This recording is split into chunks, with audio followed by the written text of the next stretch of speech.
Hello friends, কেমন আছো? আশা করছি ভালোই আছো। আমিও খুব ভালো আছি।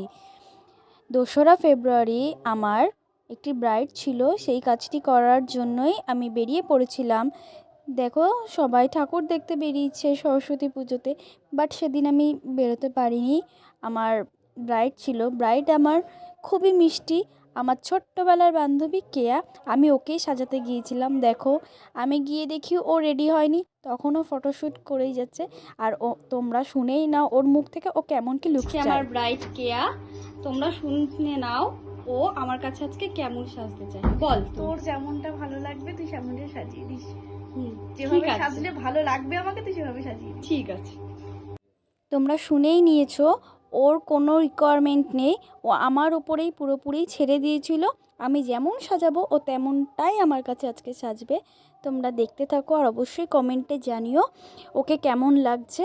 আর ও আমার ছোট্টবেলার বান্ধবী। দেখো, প্রথমে আমি বেসটা রেডি করে নিচ্ছিলাম। বেস রেডি করতে করতে আমাদের সেই ছোট্টবেলার কথা আমরা আলোচনা করছিলাম, আমরা মজা করছিলাম। তারপরে দেখো, বেস রেডি করার পর আমি পুরোপুরি তখন ক্লিপটা নিতে পারিনি, অনেক ভিড় হয়ে গেছিলো, ওর লগ্ন সন্ধ্যাবেলায় ছিল। আমি হাইলাইটটা দিয়ে দিয়েছিলাম, এটুকুই ক্লিপ জাস্ট আছে।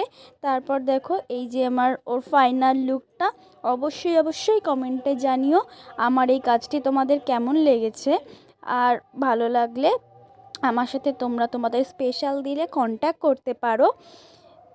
ধন্যবাদ। আর অবশ্যই কিন্তু কমেন্টে জানাবে এই লুকটা তোমাদের কেমন লেগেছে। তারপরে দেখো, আমি আবার বাড়িতে এসে রেডি হয়ে আবার বিয়েবাড়ি অ্যাটেন্ড করেছিলাম। তোমরা দেখেছো। ধন্যবাদ।